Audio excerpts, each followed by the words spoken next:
Congratulations! You did it! You did it! Truly fantastic. You did the hard work, you pulled together the perfect questions, and now you have the results right in front of you.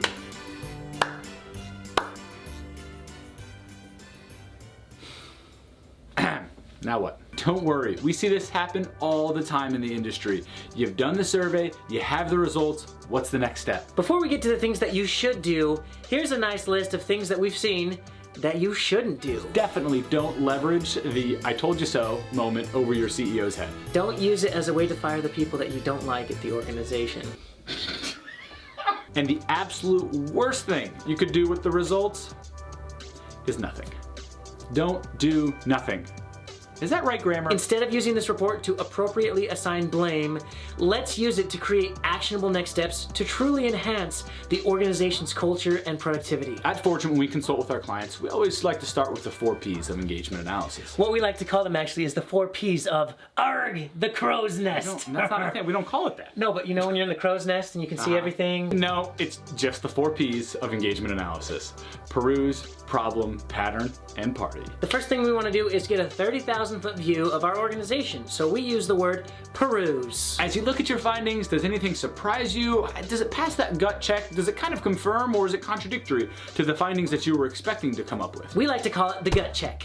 Does this report validate what you were feeling could possibly be the results, or were your presuppositions incorrect? One of the most interesting parts about the peruse step is that this is as far as your CEO is gonna get. This step is to help you formulate an overview that you are going to present to your CEO. Now that we've done a once over on the data, let's start looking at the problems. Problems are the red flags. What was the lowest rated question? Which team scored the lowest? What sort of stuff is gonna come up that your boss is gonna be super happy about? Is there something that we're doing that is causing discord among our employees? The third P is patterns, looking for common threads. Are employees experiencing a similar pervasive issue? These employee engagement drivers are really just patterns within your organization where there are problems or successes that you need to focus on. Within Forgent, we have a heat map where we have visualized some patterns for you. You can get in there and see some of these heater issues. And the 4th P is party.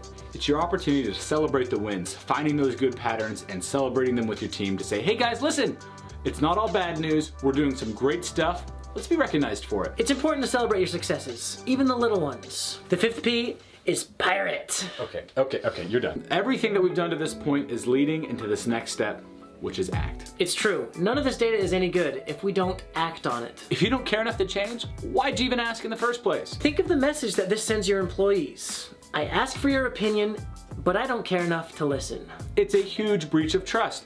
Next time you ask your employees to do something for you, whether it's fill out a survey or anything else for the organization, they're not gonna trust that you have their best interests in mind. Instead, get after it. The first thing you should do as soon as you can is share the results with the rest of the organization. Everybody. Transparency is king. It lets people see how the organization is doing as a whole. It helps people feel validated about their concerns, and it really brings everybody together on the same page to see how the organization is doing. Bring in a focus group together, pull in some of the lowest rated questions, and ask the group, what would it take for us to score higher on these questions? It helps them take ownership of the responsibility they have to improve work culture. The action plan should be 1, maybe 2 items that you're gonna try to implement moving forward. And make sure you're overly expressive about your efforts to implement these changes that were based on the feedback that the employees gave.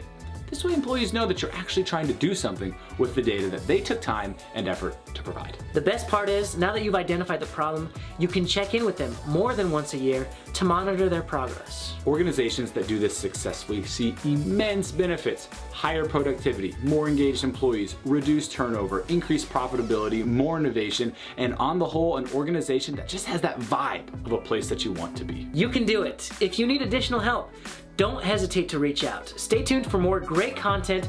Join us on our weekly webinar, and we look forward to staying in touch. And remember, today's HR has the privilege of bringing purpose to work.